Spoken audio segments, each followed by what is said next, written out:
welcome everyone here today to the Sakharov seminar from Harvard's Davis Center for Russian and Eurasian Studies. My name is Mark Kramer. I chair these seminars, and today we'll be having three main speakers. I'll also speak a bit, but let me first introduce the three speakers, and then to discuss the topic of the seminar, Imperial Designs Past and Present, the impact of Russia's war in Ukraine, and specifically, especially in the Balkans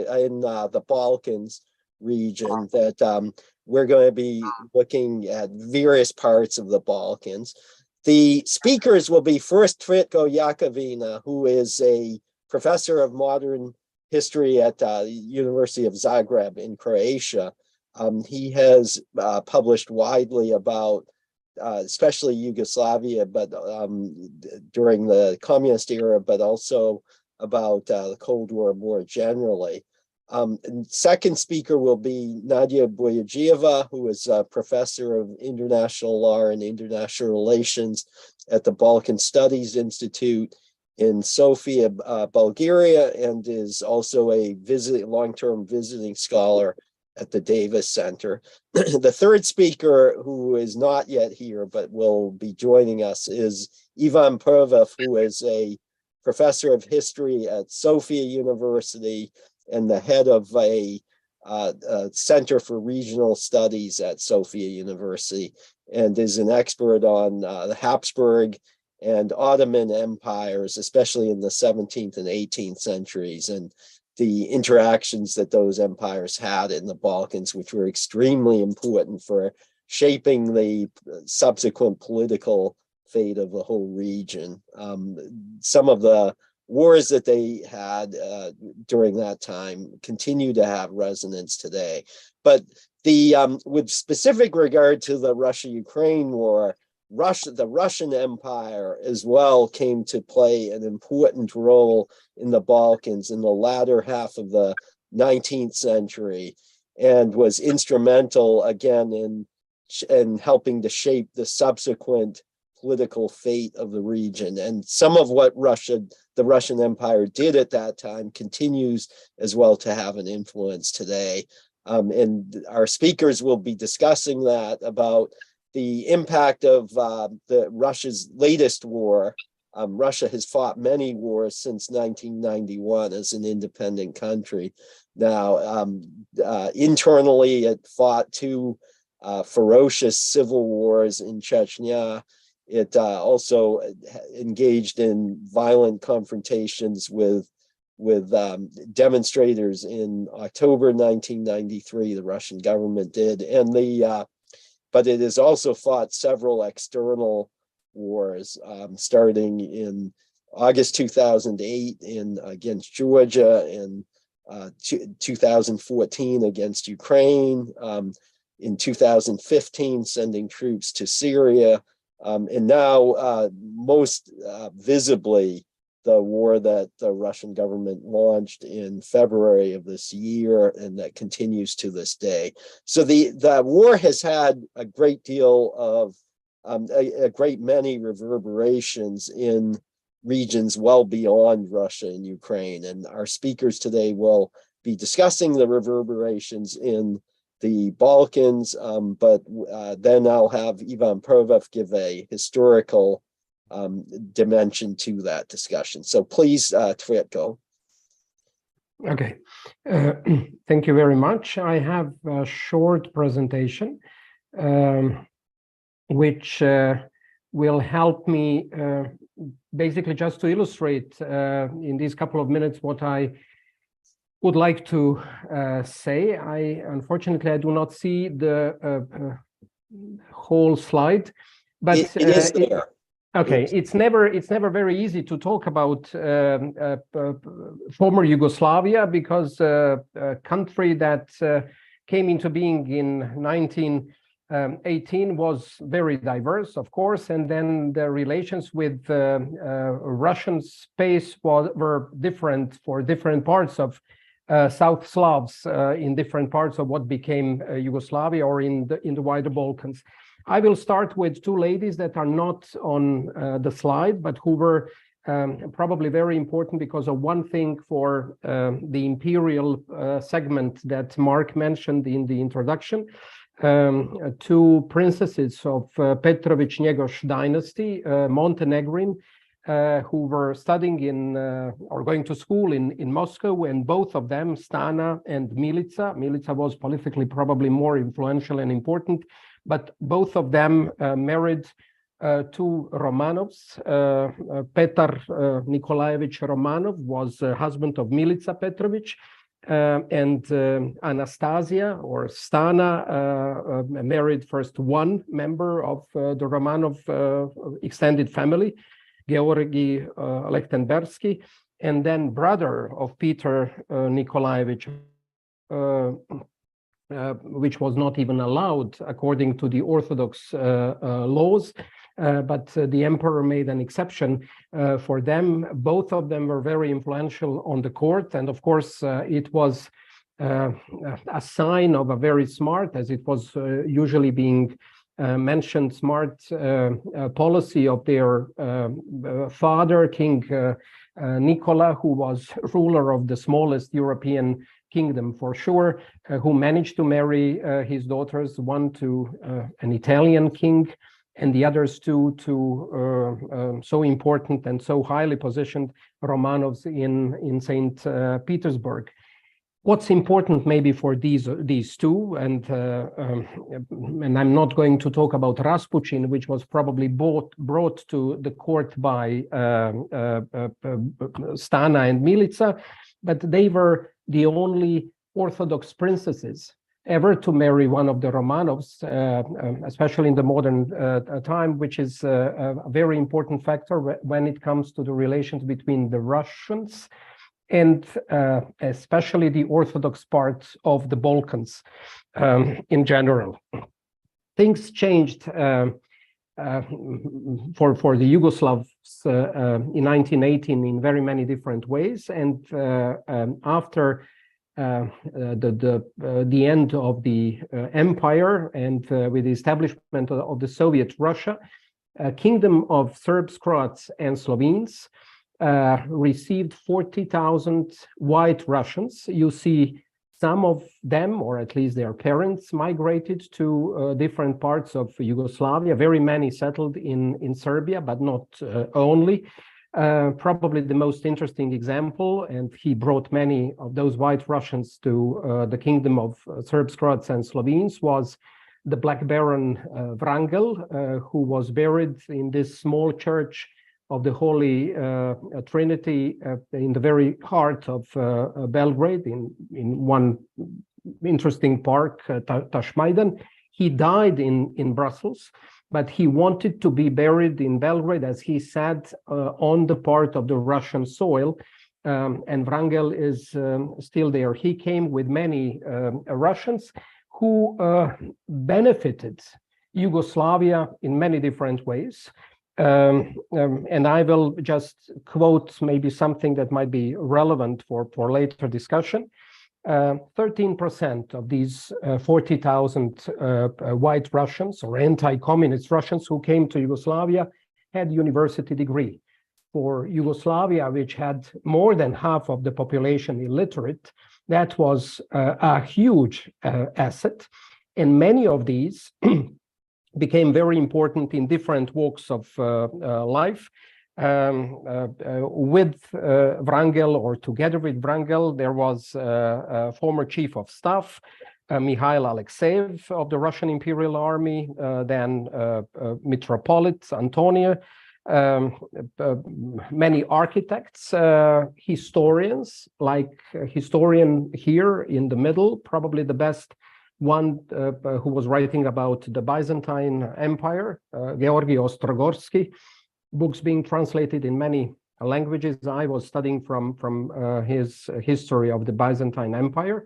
And maybe for those who know more about Yugoslavia during the Cold War, Mihailo Mihailov, whom I had a chance to meet in his small apartment in Belgrade upon his return to Yugoslavia, who was assistant at the Department of Russian Language in Zadar, University of Zagreb campus in Zadar. Now it's University of Zadar on the coast in Croatia, who went to Moscow in Soviet Union in 1964 and returned with wrote that novel, which became a problem or issue between Moscow and Yugoslavia.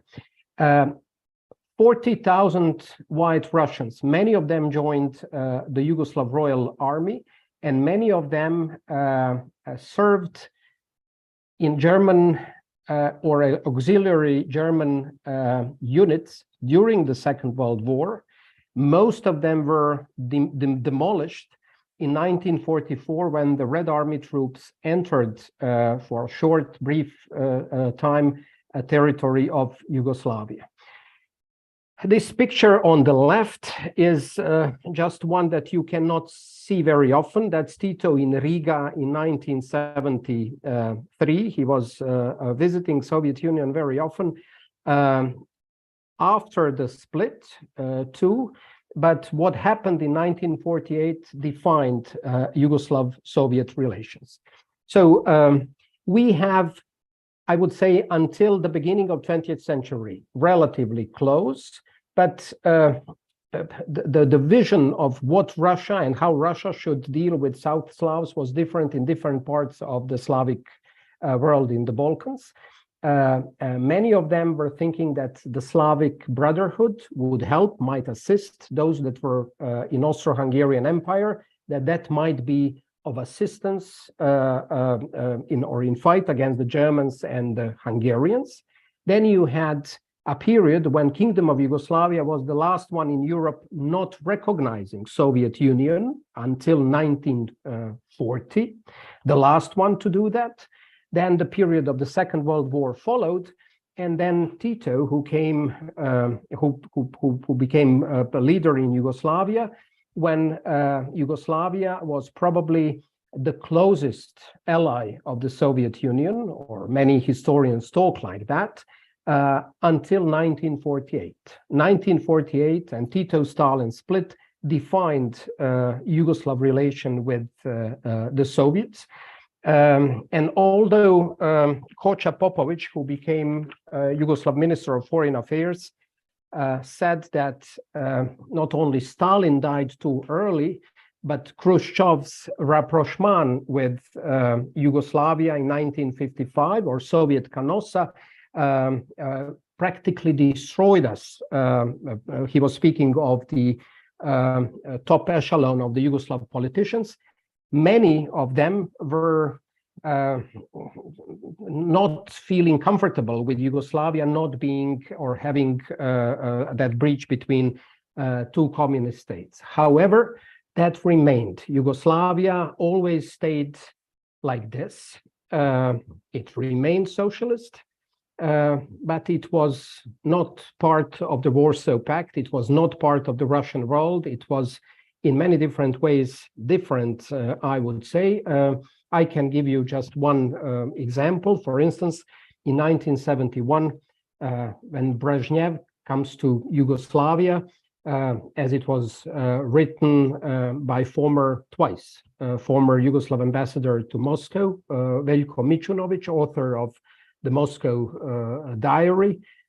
He was called by Brezhnev aside in front of Tito and Kardelj and said, well, why are you against friendship societies,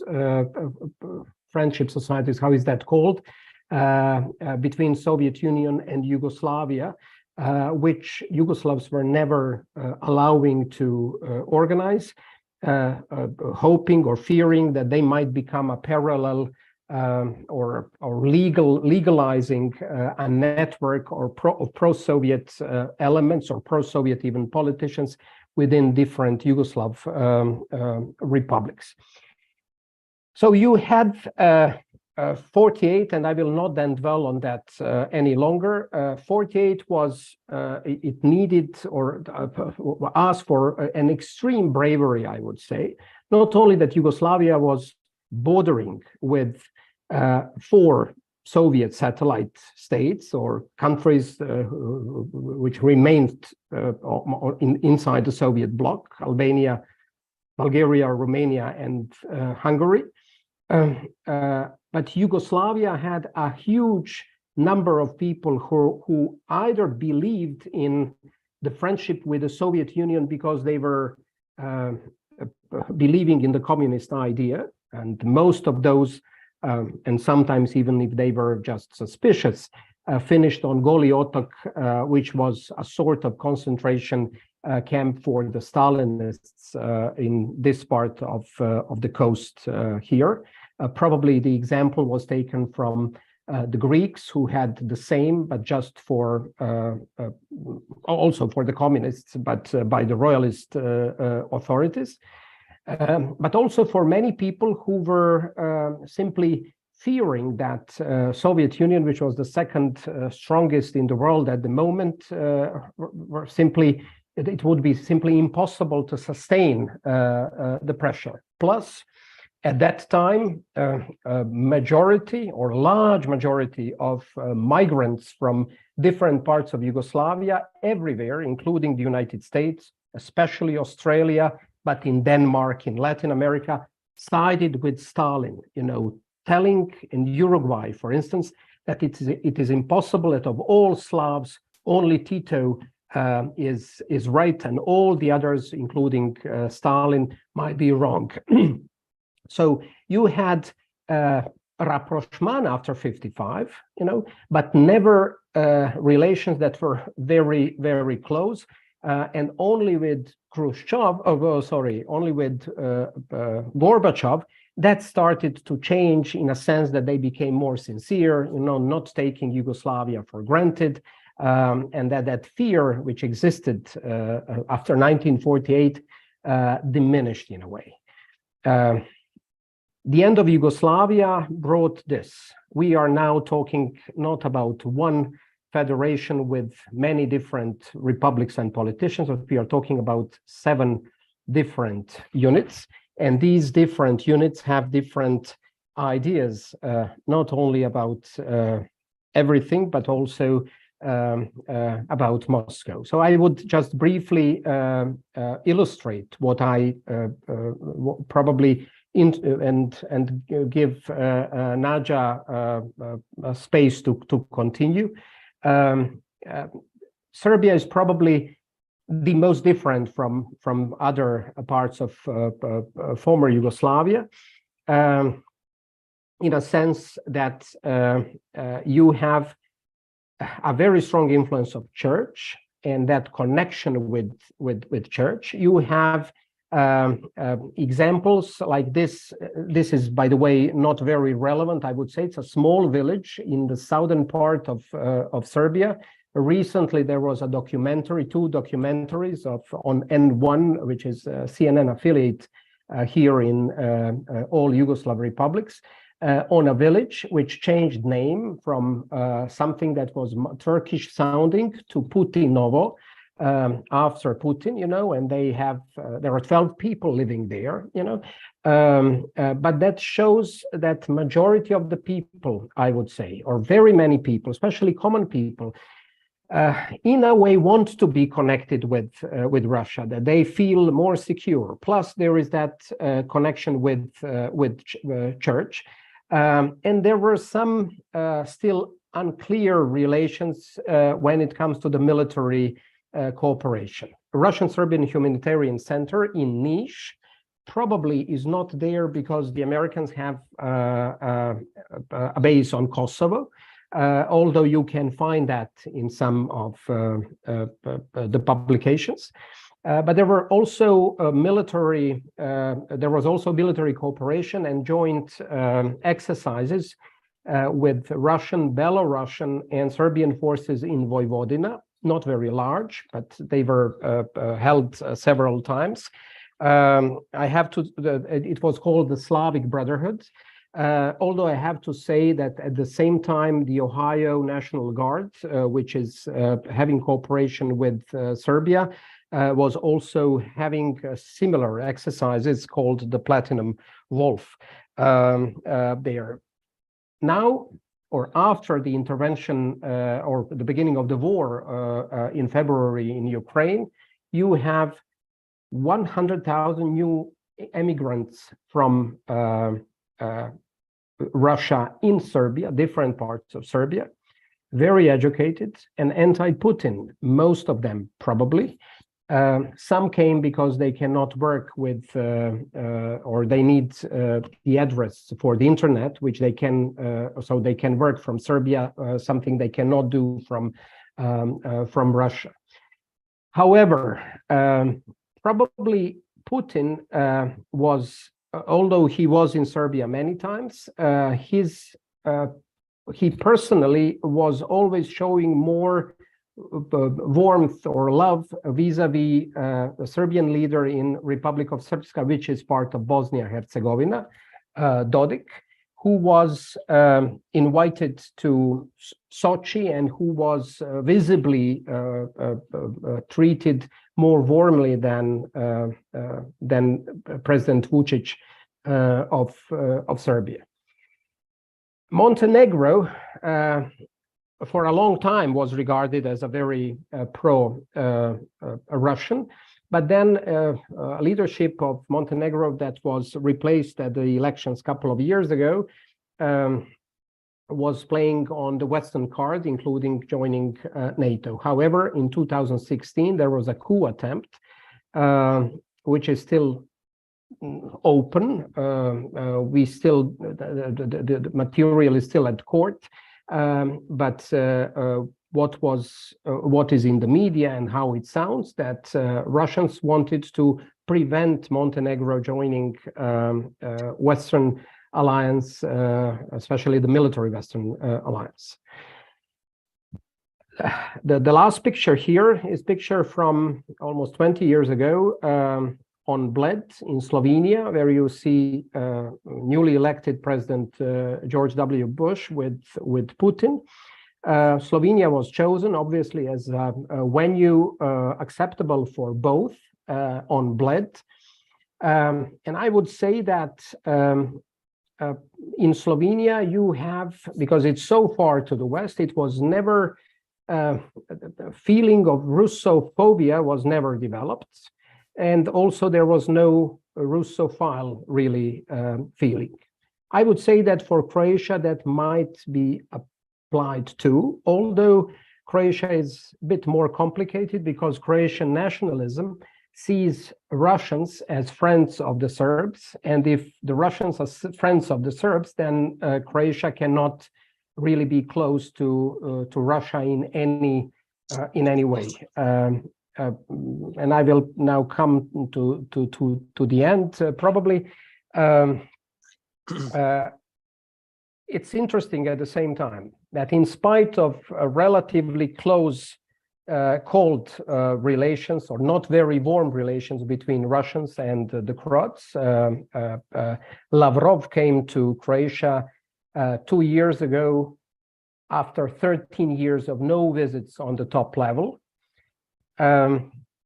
Nevertheless, many of our enterprises, hotels, and especially the gas business was in partially or in Russian hands. When former leader of the leading party, Tomislav Karamarko, was elected, he was replaced 6 years ago, but when he was elected and became leader of the opposition, he said, well, yes, I worked in the Secret Service, but it's the same with Vladimir Putin. You know, he also came from or had that background. So obviously it wasn't something that he didn't want to be, or he wasn't someone he didn't want to be compared with in Croatia. But however, I would say that there are no pro-Russian feelings. But also, when you come to the region, and if you compare it to Poland or Czech Republic or other countries, also there are very few Ukrainian flags. There is definitely support for the Ukrainian side, but just as in the case of Russia in general, I would say, or Russian space in general, relations were, for some parts of former Yugoslavia, especially western part, too far, not directly connected, no direct experience of suppression as it was in Eastern Europe, and you still can feel that, I would say, in all walks of life. I might stop here. Okay, very good. Thank you, Tvrtko. So next I will come to Nadia. Nadia?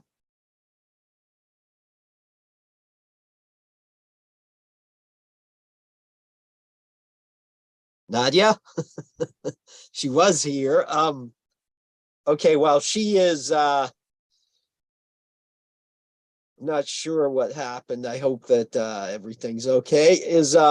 So let me just fill in a bit, is that with regard to the Balkans, you can definitely see the differing attitudes toward the war, as Tvrtko mentioned. In Serbia, the Serbian government has condemned Russia's war against Ukraine, but also is conspicuously not gone along with the sanctions against Russia. In fact, has done the opposite, has basically helped Russia in circumventing the sanctions, and has signed back in May, signed a new natural gas deal with Russia. And so has taken a number of steps that seem supportive of Russia, even though the Serbian government has consistently voted to condemn Russia's actions at the UN.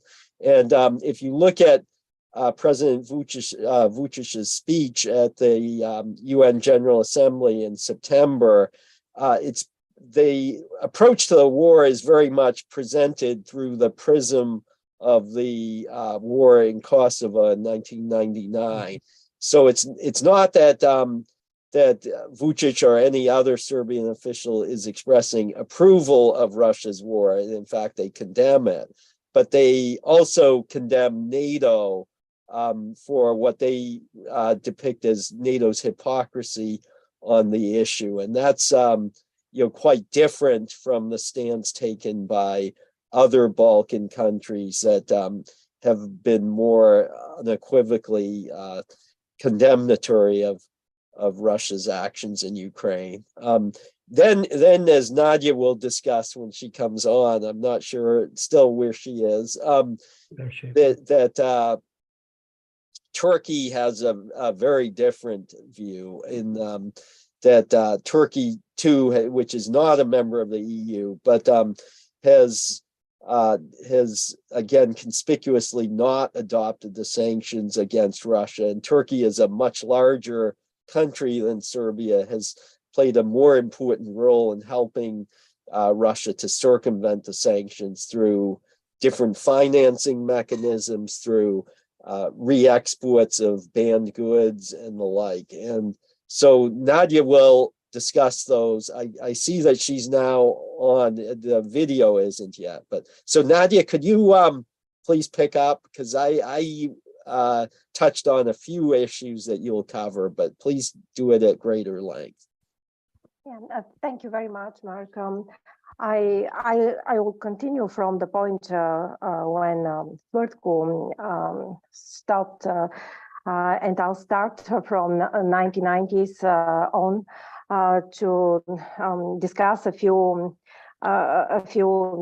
present a few comments about Russia's policy towards the Balkans. So from the time the Soviet Union broke apart, the region of Southeastern Europe, we call it Balkans as political and historical terms, also geographic terms, has figured prominently in Russian foreign policy. And the significance of the region for Russian policymakers increased in the wake of Russian invasion of Ukraine or in 2022. Although most Balkan countries complied with multilateral sanctions against Russia, as we already discussed, two countries, Serbia and Turkey, refused to support the sanctions and instead helped Russia to circumvent trade and financial barriers, bolstering their own economies in the process. Other Balkan countries strongly opposed Russia's invasion and worked closely within allied and international structures against Russia, severing and connecting with severing important ties, trying to strengthen them, the ties that have been in place earlier. Even as Russia stepped up its invasion of Ukraine, Russian officials began seeking to foment instability in the Balkans in order to counter Western influence, EU influence and NATO influence in particular. Of particular concern in 2022 were Moscow efforts to curry favor with far-right politician like Milorad Dodik, who was mentioned already. This is the leader of the Republika Srpska, as Tvrtko said, autonomous Serbian region of Bosnia and Herzegovina, who has repeatedly threatened to take his region out of the Bosnian Federation.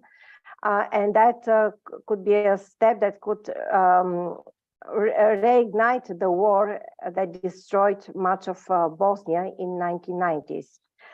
Dodik warmly endorsed also Russia's invasion of Ukraine and sent official observers to confer legitimacy on Russia's efforts to annex regions of Ukraine. Russian officials who did whatever they could to toward efforts at reconciliation between Serbia and Kosovo, and to maintain suspicion and hostility between the two. In the longer term, Russia's war against Ukraine is likely to be very costly, both for Moscow, but also for all Balkan countries, as we discussed in our previous seminars. The energy structures Russia had built for the region, bypassing Ukrainian territory, were fatally disrupted by the sanctions adopted in the wake of Russian invasion, which induced Bulgaria and other countries to end their dependence on Russia, which is difficult to do in the near term, but at least we started. The friendly attitudes that had long prevailed in most Balkan countries towards Russia were severely eroded by Russia's invasion against Ukraine, compounding the backlash against Russia caused by revelations of Russian covert operations and political interference in Balkan countries. Only in Serbia did distinctly favorable public sentiment toward Russia endure after the February 2022 invasion, as Tvrtko mentioned. So when we go back to I hope that Professor Prvev will discuss the historical background of Russian policy in the Balkans, but let me say just a few words, and then maybe during the discussions I'll continue with other countries. So for our public, general public that is now online and listening, so the roots of Russian policy in the Balkans date back to the 19th century, even before, when Tsarist Russia fought a series of wars with the Ottoman Turkish Empire. So when we speak about empires that are dealing with the Balkans, we have to have in mind Russian Empire and the Ottoman Empire and also Austro-Hungarian Empire, how they and Bulgarian Empire. The Bulgarian Empire, it was way in the past.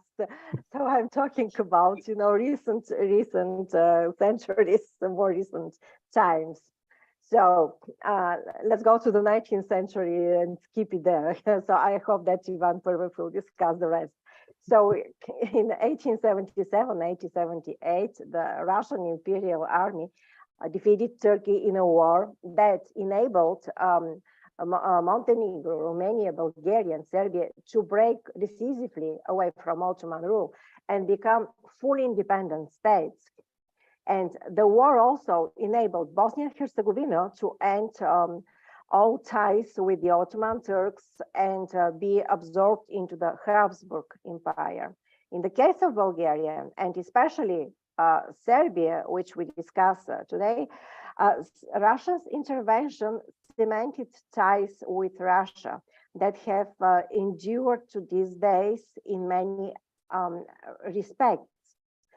In 1914, the Balkans again had a profound impact on Russian foreign policy, triggering a chain of events that led to Russia's military mobilization, the mobilization of other European powers, and the start of the First World War.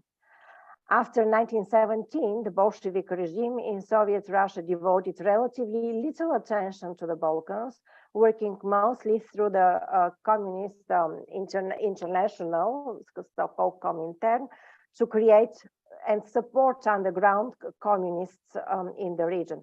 But the Second World War, where Tvrtko spoke about this period, induced the Soviet Union to refocus its attention on the Balkans.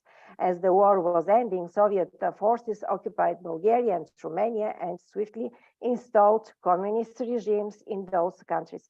So communist leaders also came to power in Yugoslavia and Albania, especially Yugoslavia was discussed already by Tvrtko, but in Albania as well in 1945, after the Red Army drove back Nazi Germany forces.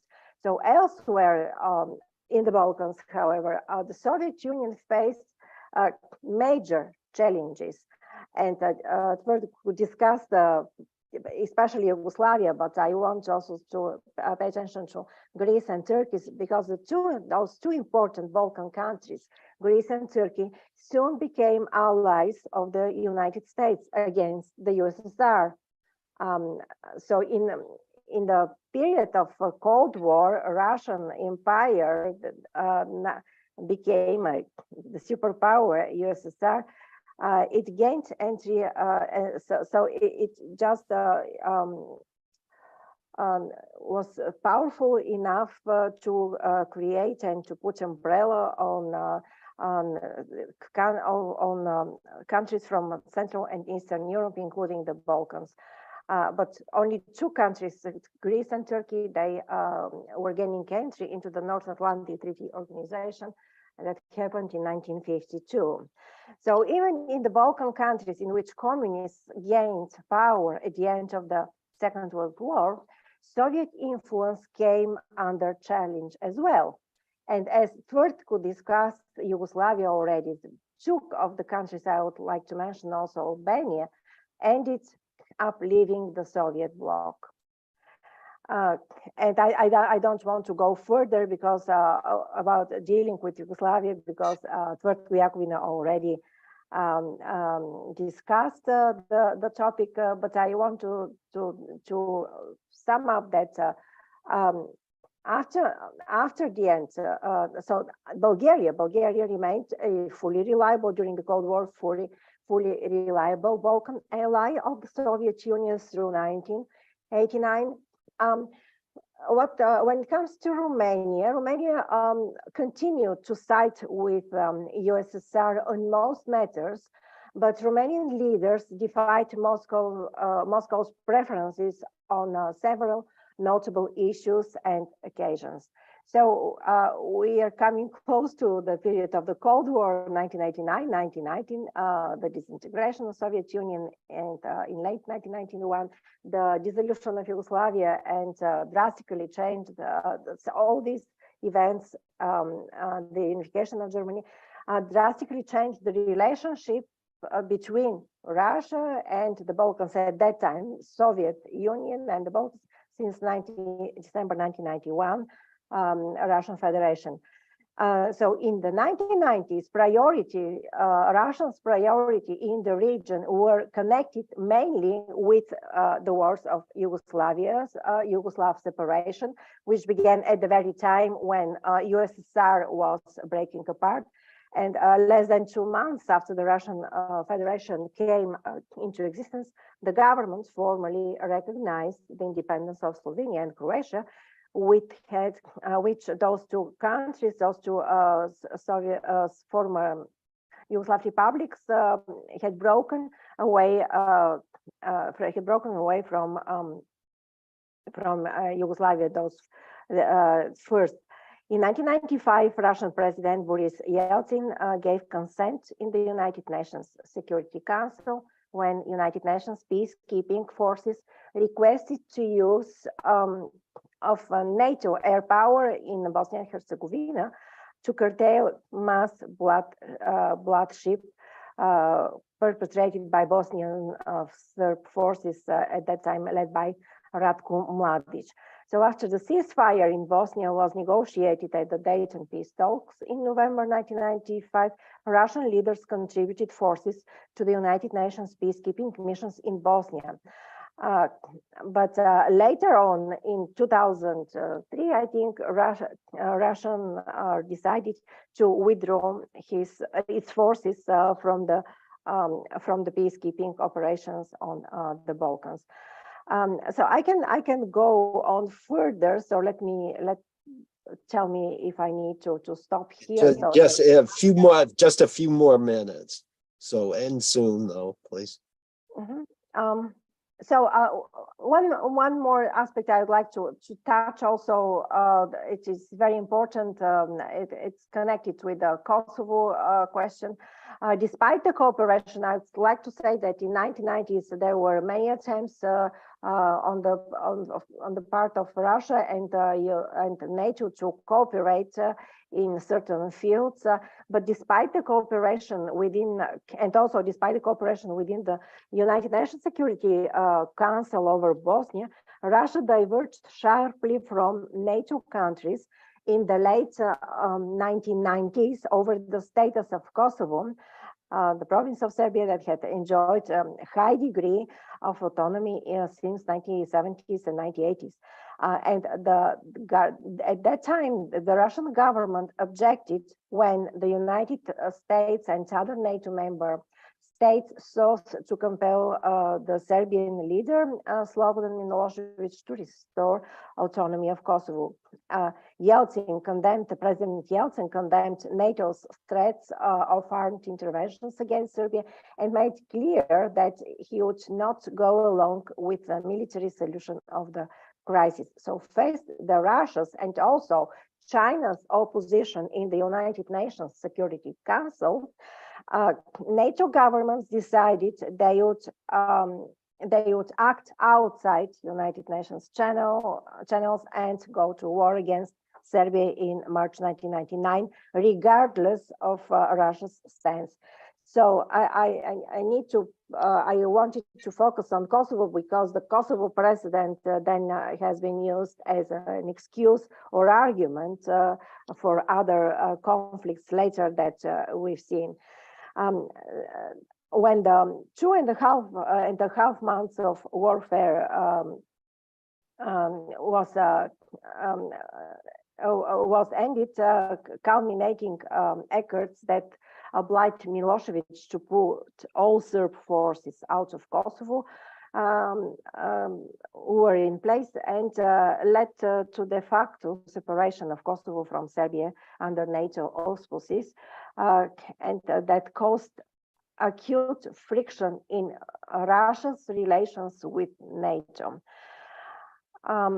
So what we see now today as a Russian policy to the Balkans and Russian policy to Ukraine, we have also discussed it having in mind what happened a few decades earlier. And maybe the next point will be the 2014 crisis so when Russia using many other arguments, but also the argument of Kosovo, and the case of Kosovo, invaded Ukraine and gained Crimea. Okay, very good. Thank you very much, Nadia. Let me just pick up on what you mentioned with regard to the Kosovo War. Ironically, in retrospect, it is the one thing that united Russia and Ukraine. In 1999, the war in the NATO's war with Serbia over Kosovo was deeply unpopular in both Ukraine and Russia. And in fact, from 1999 through roughly 2004, but certainly 1999 through 2002, a significant majority of Ukrainians supported very close ties with Russia, including what was described somewhat ambiguously as a union, something like what Russia had set up with Belarus in 1997. Again, it was somewhat ambiguous, but it is ironic that 20 years ago, the two countries had developed very close relations on the basis of their common opposition to the war in Kosovo. Now, subsequently, as Nadia mentioned, Putin invoked that war in justifying his own external aggression or his own external war, say against Georgia in August 2008, but more recently in the war against Ukraine.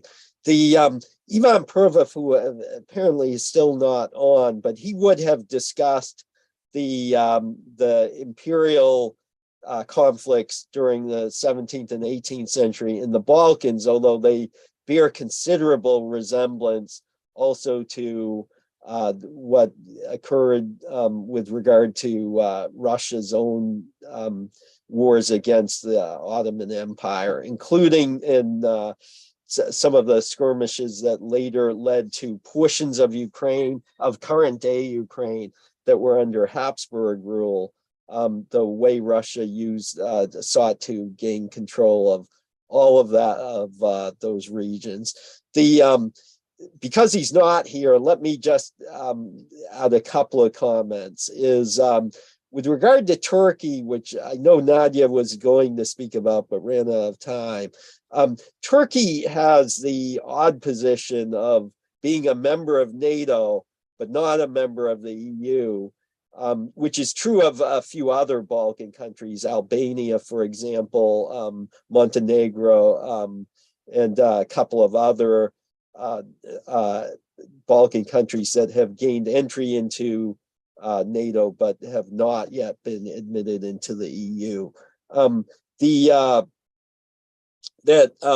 Turkey in particular, because of its large size, it until recently had a quite vibrant economy, has proven to be a very important country, even though Turkey has voted to condemn Russia's actions. In every UN vote has voted to condemn Russia's actions and has spoken especially strongly about, from 2014 on, has condemned Russia's annexation of Crimea, which of course was under Ottoman rule for a long while before Russia gained control of it in the late 18th century. But the Turkish government has had a somewhat unusual position, as the Serbian government has. But the de facto result of the failure of both, or the unwillingness of both countries to comply with sanctions, is that they have been important in supporting Russia's war effort, even though they have consistently condemned that war effort. There are other countries as well, particularly China and India, that have helped Russia to circumvent sanctions. And even though they have not taken a stance in direct support of the war, they de facto are contributing to it. So in that regard as well, looking back at some of the imperial conflicts that existed in earlier centuries, you can see the same way that the effort to take a position on the part of external actors would sometimes lend support to one empire or the other. The Russian Empire was particularly skillful in that regard in seeking to gain external, at least de facto assistance for its wars, particularly against the Ottoman Empire. So with that, let me, there have been questions that have come in, so let me direct them to the participants. If Ivan Pervov logs on, we will also have him speak. But the first question is for Tvitko Yakovina. Did the people of Montenegro and other former Yugoslav countries see the implicit danger of Russian intervention in internal affairs through merging into business and buying a property? In 2013, Miljeta Pradanovic wrote in his novel Arcadia about the Russian attempt to change the regime in Montenegro. That was before the events that Tvitko was discussing, which were in 2013. But in that case, it might be visible not only more questions are coming in that just caused this one to disappear. But in that case, it might be visible not only to the writer, but also to people in power. So the question is basically about popular sentiment with regard to Russia's interference in Montenegro. When it comes to the Russian presence in different walks of life, what I briefly mentioned, Croatians became aware of a deep Russian influence when our major company, Agrokor, decided to purchase Mercator, which was a Slovenian chain of stores, and they took money from Sberbank in Russia. That was criticized at the moment, but that was apparently the only way for a major Croatian company that went almost bankrupt. That's still at court, and we have a huge problem. But we became aware of the Russian capital that was around us, although that wasn't very visible previously. So I remember one case of on the island of Krk, where I have a place, a summer house, and where I normally go. The Russians bought, or one of the Russian tycoons bought a hotel, which was not in Haludovo on the island of Krk, otherwise very famous from our Cold War era, because that was a place where American bon vivant and owner of, or not owner, but he used those Playboy rabbits to come, and there was casinos and stuff, that was like a place when it was forbidden in some parts of the state. So they came to Yugoslavia to have that. It was owned by the Russian capital. Nothing has been done for years, for decades, So I always had the impression that Russians are not very active, that they are not very interested, especially in the light that, as I said, there were no contacts on the top level. If you exclude 4 years ago, the soccer championship, when our, at that time, president went and was close with President Putin, otherwise there were no contacts. Then we realized that the Russians are obviously present in certain industries, especially the gas company, and also they were playing with the right-wing parties, or elements of the right-wing parties, which is the ruling party in Croatia too. They were financed by the first Prvo Plinarsko Društvo, as it is called, although that's not something that you can find in the media very easily today. In other parts of former Yugoslavia or more to the east of the Western Balkans, you have even so Montenegro, which you mentioned probably being an exception. In Montenegro, you have schools for the Russian kids. There were many Russians who migrated to Montenegro and have been migrating to Montenegro. It's a small country of 750,000 people. Many Russians came to the coastal regions of Montenegro. They purchased old schools or buildings for their schools, and these are now exclusively Russian schools. I wouldn't say that wasn't noted or noticed by someone who was working with Montenegro when Montenegro was becoming member of NATO. Some things have probably in that sense changed, but these people have citizenship of Montenegro, and they are not the only one. Former Prime Minister of Thailand, who was expelled from Thailand, also got a citizenship of Montenegro and settled for a while in what used to be a royal summer house in Montenegro.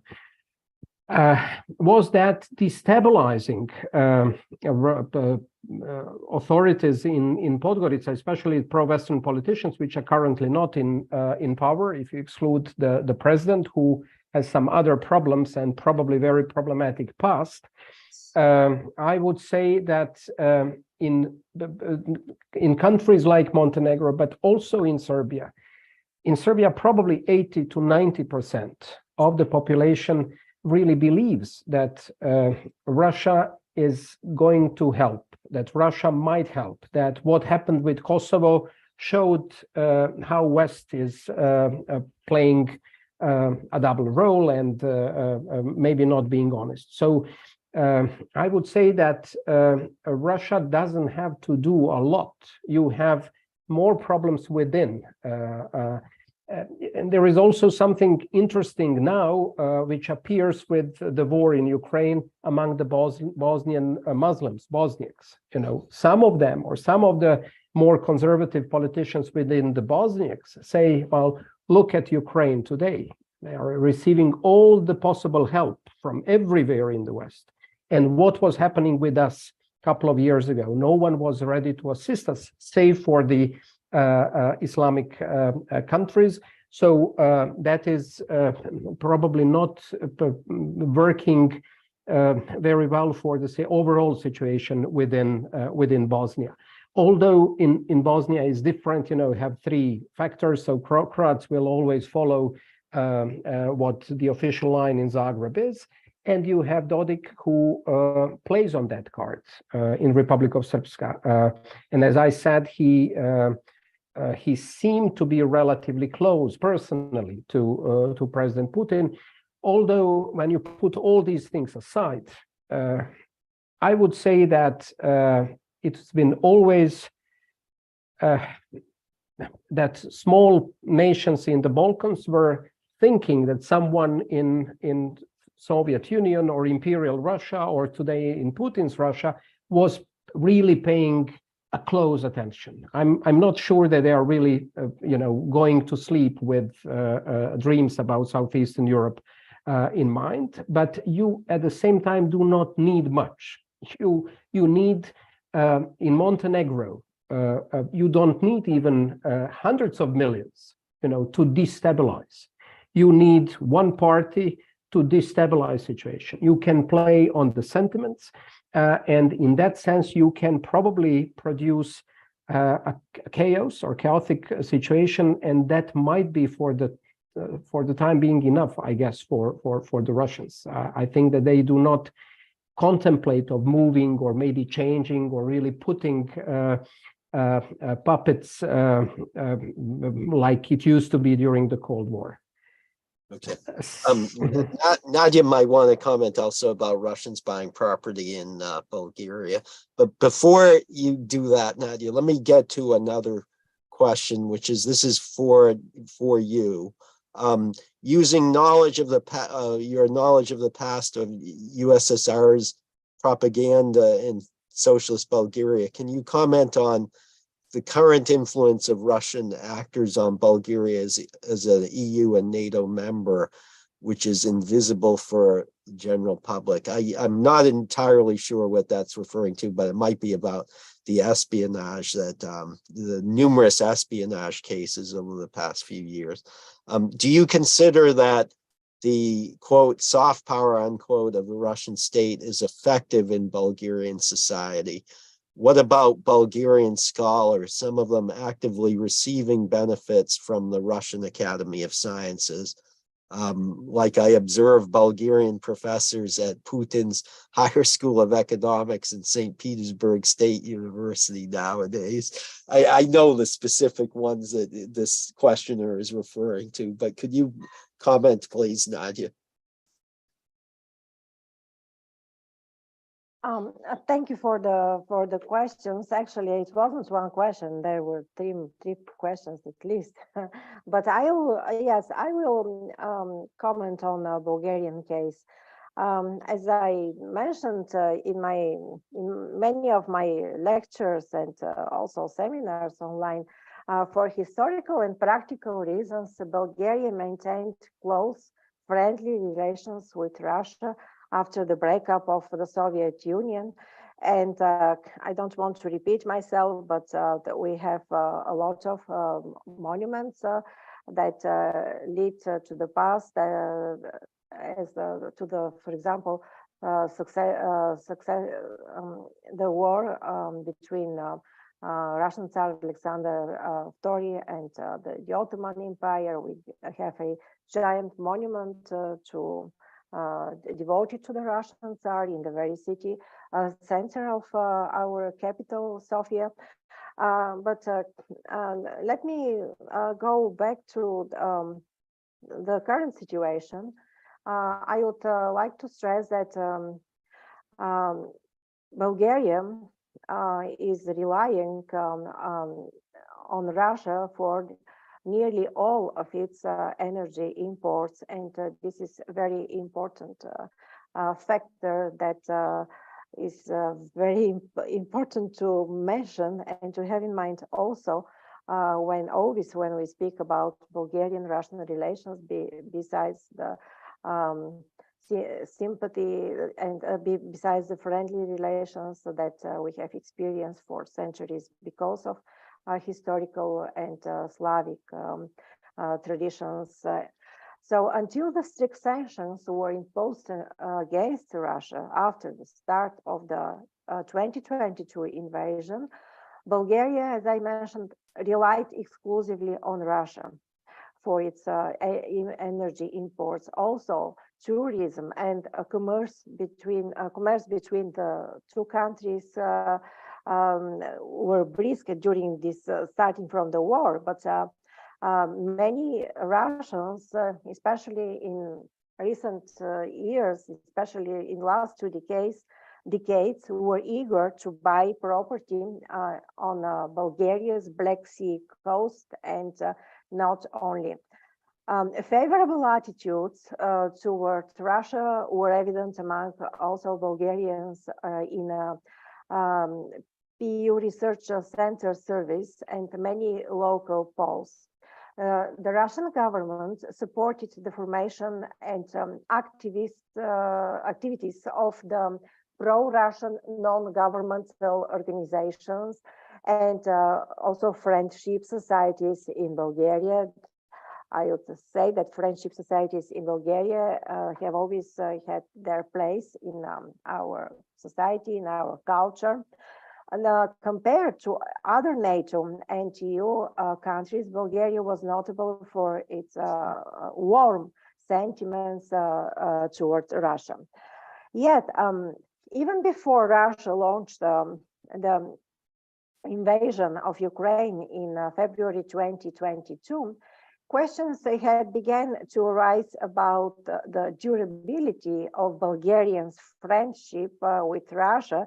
The questions that our colleague who is watching us had raised about the durability. As evidence emerged that so also the other problem arose between Russia-Bulgaria relations with the evidence emerged that Russian intelligence services were using Bulgaria as a hub for extensive spy networks. I've dealt with this in other seminars, but here I don't want to touch too deep further in that particular topic about spy networks in Bulgaria. The general question was about the attitude of Bulgarian population towards the Russia at the moment in light of the war. I would say in Bulgaria we had always had so-called Russophiles and Russophobists.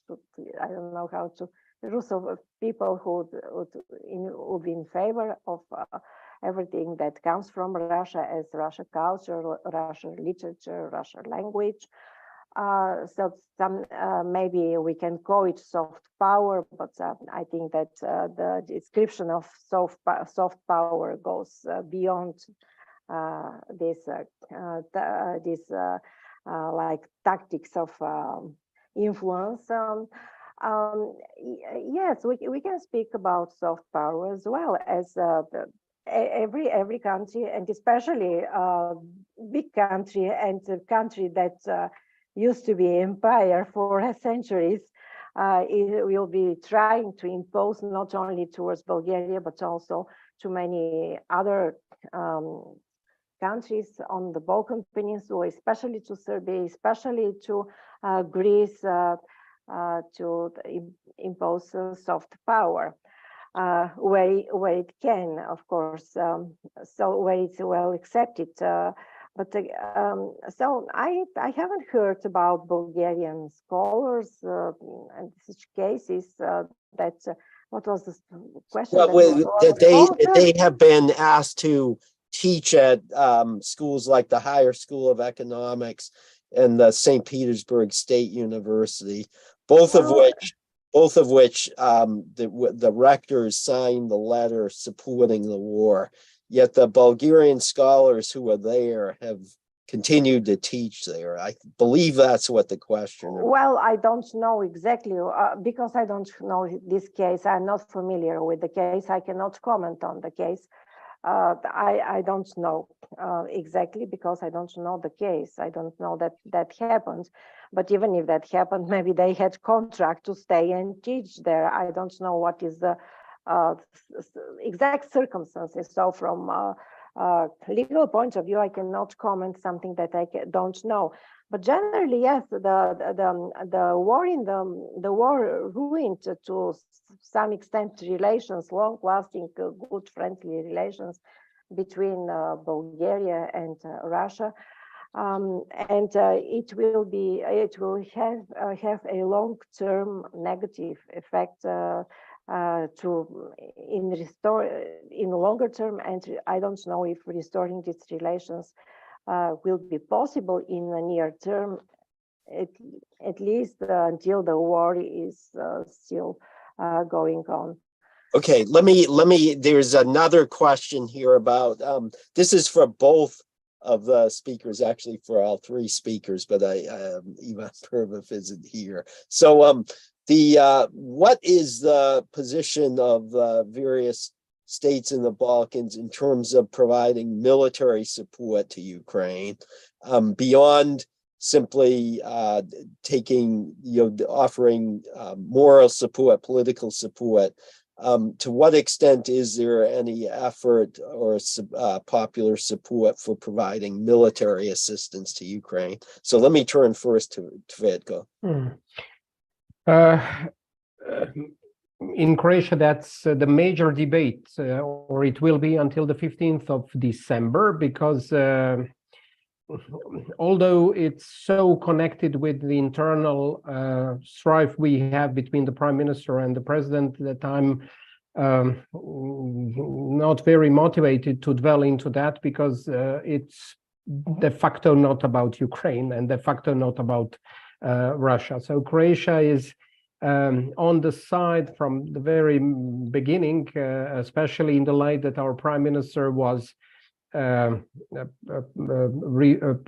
the European Parliament, one in charge of Ukraine before he became prime minister.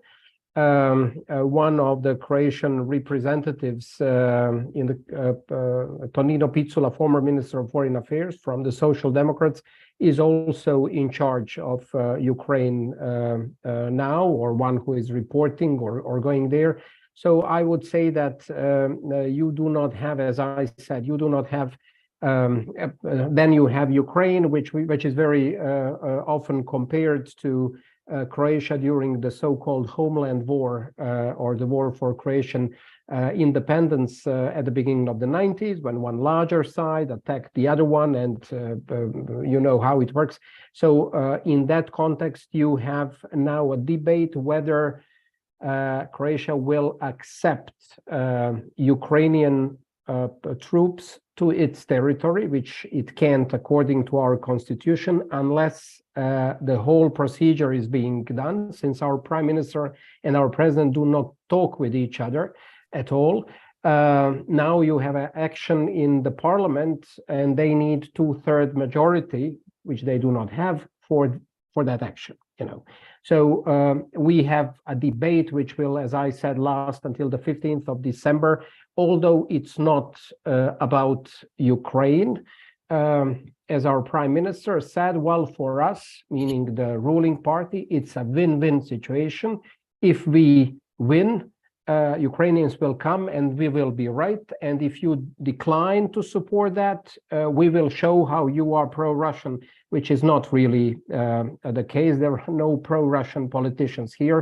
There were never pro-Russian politicians here. There was sentiment vis-a-vis a strong leader, and for many, or especially some right-wing parties, Putin represented that type of ideal leader, or Orban, or politicians like that. So that is part of the charm Putin had for some, and not only in this part of Europe, you know. And I would say that that is something that you can find in Serbia too, although Serbia, to these arguments I have, adds orthodoxy, which is an important element, strong church that is present in political life or behind the throne in many different ways.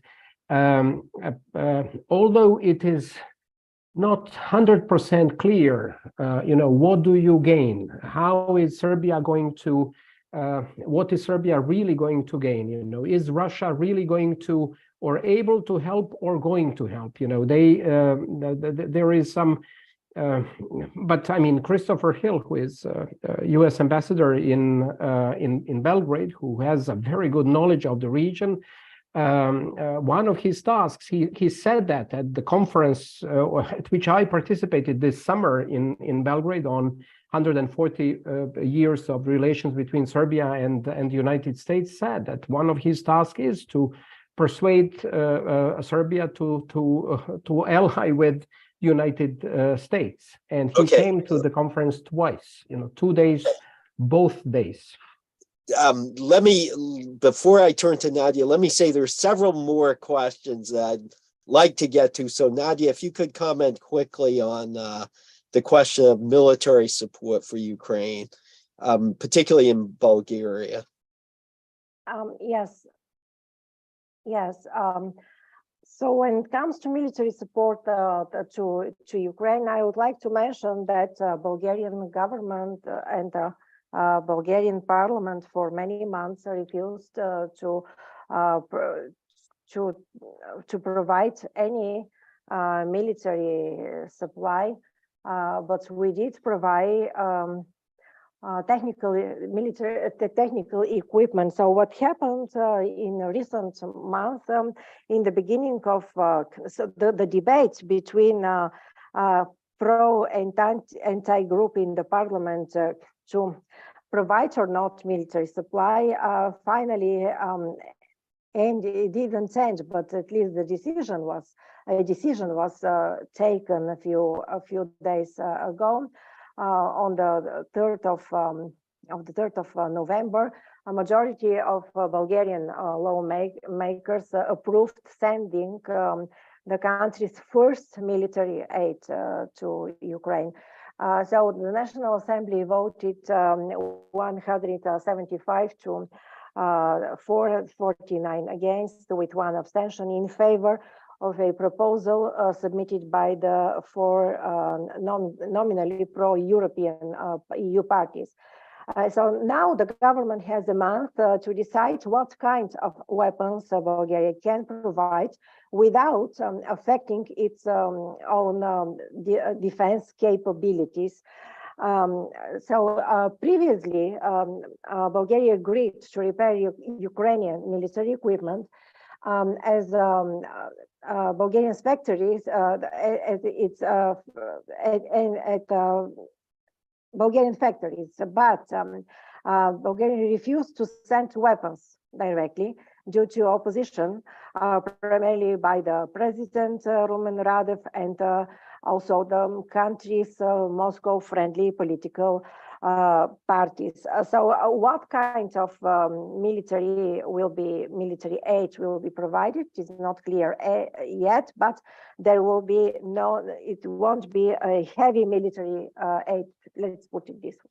Okay, let me, because there are several more questions, let me ask both speakers to be fairly brief in responding to questions. There is, one questioner asked about how did Tsarist Russia view Ukraine and Crimea? Does Putin respond to historical precedent or just his take on the matter? Putin's own take on history is extremely fanciful. I would not take it seriously.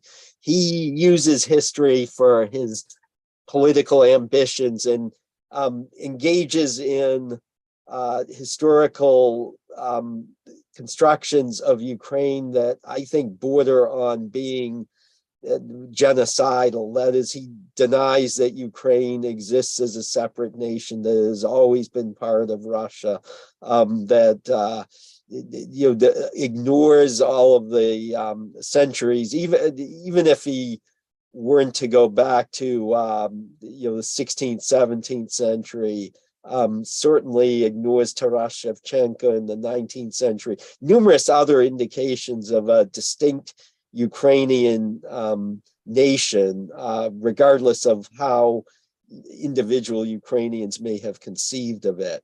But Putin argues that Ukraine is simply a construct of the 20th century, particularly of the Soviet regime, and numerous other fanciful assertions. So I wouldn't look to him for anything reliable about Russia's history with Ukraine or about the history of Ukraine as a nation. Let me also just say that there is another question, that this is about Serbia. Do you see Vucic's Serbia as a semi-client state to Russia, or is Vucic playing the Russian card for his own political gains? Just very quickly, my own take on that, and then I'll turn to the speakers, is that, as I mentioned, I think for not just Vucic, but for other Serbian leaders, that the war is seen through the prism of NATO's war with Serbia in 1999. And so Serbian leaders basically condemn both wars. But de facto, by not going along with the sanctions against Russia, Serbia is helping Russia, and popular sentiment in Serbia is certainly distinctly pro-Russian and anti-EU. Unfortunately, EU leaders, I think, expected that over time that sentiment in Serbia would turn in a distinctly pro-European direction. It hasn't really happened, though. The latest survey that I saw, which I think was in June, showed significant opposition to joining the EU.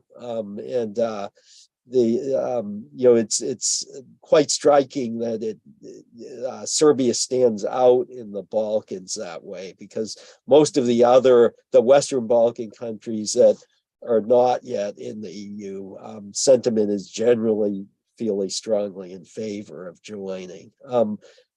So let me turn, Trifko, do you have a comment about Serbia, and then to Nadia? Yeah, unfortunately, that sentiment is rather frustrating for most of the people I know in Belgrade, because in a way it's a dead end, and even, you have a problem with Kosovo, but how to solve the Kosovo issue is also not clear to anyone in Serbia, because, there is simply no... It would be a very long answer. So I think it's my impression that Vučić is trying to buy time, not trying to condemn Russia, and he's being pressed by different forces to do something in that respect. So is he really just a puppet, or is he now a prisoner of own sentiment that was being produced by his media? That's something that you can talk about. But it's interesting that you got 100,000 Russians. Okay, some of these probably came to Serbia because they could continue to work with the IPP address from Belgrade. But most of them escaped the war. Most of them escaped Putin. And then they came to a big city which has murals, painted with Putin, and supporting, or a large part of population supporting the action in Ukraine, which is a paradox in itself. Mm-hmm. Let me, Nadia, I think if you don't mind, I'll turn to the next question, which is, do you have comments that you wanted to offer? No, I don't have comments beyond what Tvrtko said and what we already discussed. Yes, this is one, again, Vučić is buying time. At the same time, nothing has been resolved in terms of Kosovo question. And also, I don't think that the war in Ukraine or any other war is so powerful to kind of to spoil Russian Serbian long time friendly relations. Not Putin, not any kind of war, not any kind of behavior. There are lots of factors that should be taken into account when we speak about Serbia and Russia or today, including cultural factors, church, it was mentioned already. So it's not just one problem, or also dependency, oil dependency, and other and dependency on Russian gas and oil as well. So it's also economic size. Yeah, I mean, the basic problem with Kosovo is there isn't an obvious solution. That is, a compromise isn't readily apparent. Whether it's territorial changes or the northern part of Kosovo or other proposals that have been put forth really have proven to be non-starters. So it is, Trifko mentioned, it really does seem to be a dead end in many respects.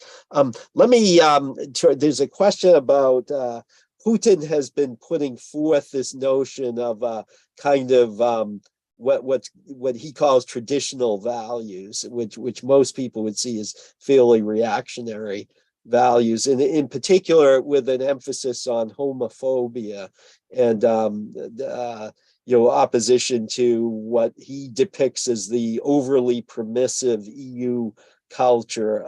Could you comment to what the questioner asked, to what extent has Russia sought to exploit that sentiment in the Balkans, where attitude to homosexuality tends to be quite different from, say, in some of the Northern European countries? Yeah, that's present in all conservative segments of all societies, Catholic and Orthodox in Southeastern Europe. And finally, that movement that church was behind brought the end to the government in Montenegro 2 years ago, because those litias were organized all around Montenegro. So that's present. That's present. They play with that. Although, if I might add, that is maybe in this part of Europe more like what you have in some conservative Western countries. You know, it is less serious. It is not something that will. It's my impression that something that you can really rely on as an issue that will move or that has to be solved before we move somewhere else. Important for the church, present in the conservative segments of the society, but you know, President Vučić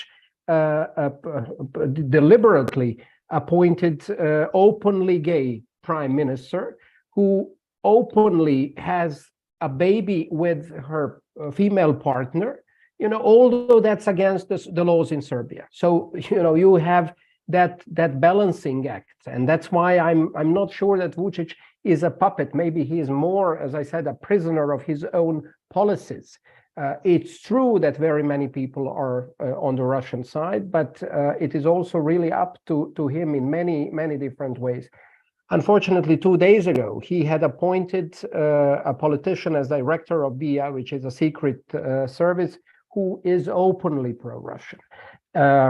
Together with some other politicians that are in government, you know, they're now balanced with other politicians, you know, but you have some of the most staunch supporters of the pro-Putin policy in the new government, which was formed a couple of weeks ago. Let me, because we're running out of time, Nadia, if you want to comment on this question or on anything else that's come up. Well, I wouldn't say that this particular question is so important for political, for any, and can contribute that much to the political behavior of main actors that we were talking about today. Traditionally, Bulgarian society is a very open-minded. It is very open-minded society. At the same time, we have different groups in the society. Some of them are like more modern, nowadays oriented. Some are more traditional. I don't think that the issue can be in any can contribute or not to any change of political behavior of political parties or play any huge role, especially in Bulgaria. We have every year we have a gay parade in the very city center of Sofia, and everything goes smoothly and nicely with no problems. So generally Bulgarian society, this is a multicultural society. This is we see, we are accustomed to see others as without any discrimination. I wouldn't play on this topic that much. It doesn't matter in decision making when it comes to foreign policy decisions. Does Putin's wider agenda of claiming, you know, this traditional values, does that have any appeal in Bulgaria or not? You know, the kind of soft power the earlier questioner was referring to. Well, maybe yes, maybe not. I need to see data, you know, on the topic. Some questionnaires, some answers from different groups from Bulgarian society. I wouldn't say that we have much bigger issues to resolve, as I mentioned, this dependency, huge dependency on Russia gas and oil, which is has a crucial effect on Bulgarian economy. Okay, so there are much bigger issues to take care of and to be concerned. Very good. We have run out of time, so let me thank the speakers, Triko Yakovina and Nadia Boyajieva, Ivan Pervov in absentia, and also the audience, the questioners, and so forth. So with that, today's session will draw to an end. It will be posted on YouTube for anyone who wants to see it again.